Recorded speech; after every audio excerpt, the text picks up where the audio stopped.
I'm Nichole Berlie. This is NewsNation Live. President Trump taking questions from reporters there in the Oval Office as he meets today with Germany's Chancellor. Kellie Meyer is live for us at the White House. So, Kellie, lots of questions, understandably, about the ongoing situation in the Middle East.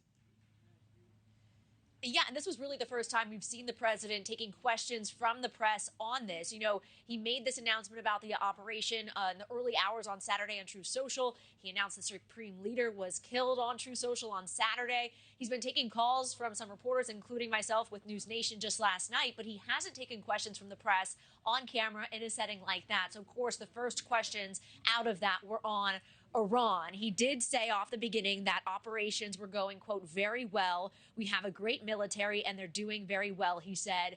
When the German Chancellor was asked about it, he said, we are on the same page about getting the regime in Iran out. And then he said, we will talk about the day after today. I wanted to play this moment. This was the first question to the president when asked how this came about and if the president was pushed by Israel to get involved or if it was the other way around. Listen to this.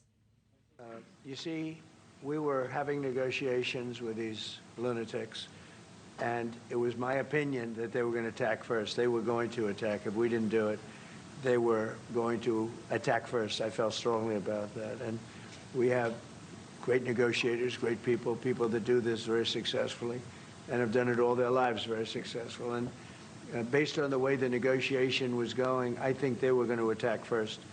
And I didn't want that to happen.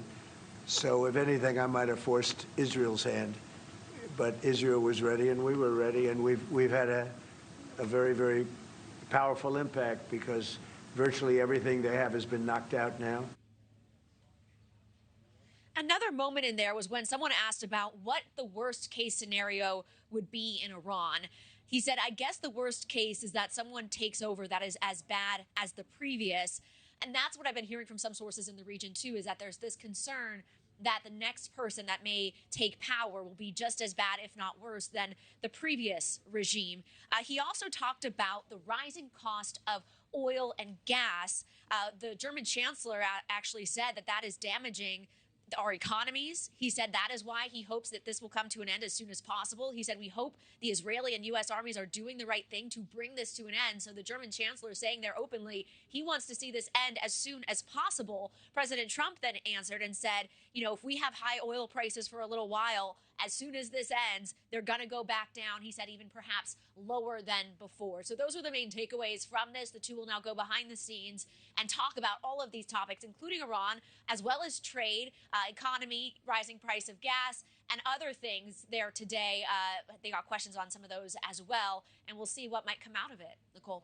A lot of issues to contend with. All right, Kellie Meyer live for us there from the White House. Thank you. Thank you for watching. Subscribe below and download our NewsNation app right now on your phone, and you will get fact-based, unbiased news for all Americans.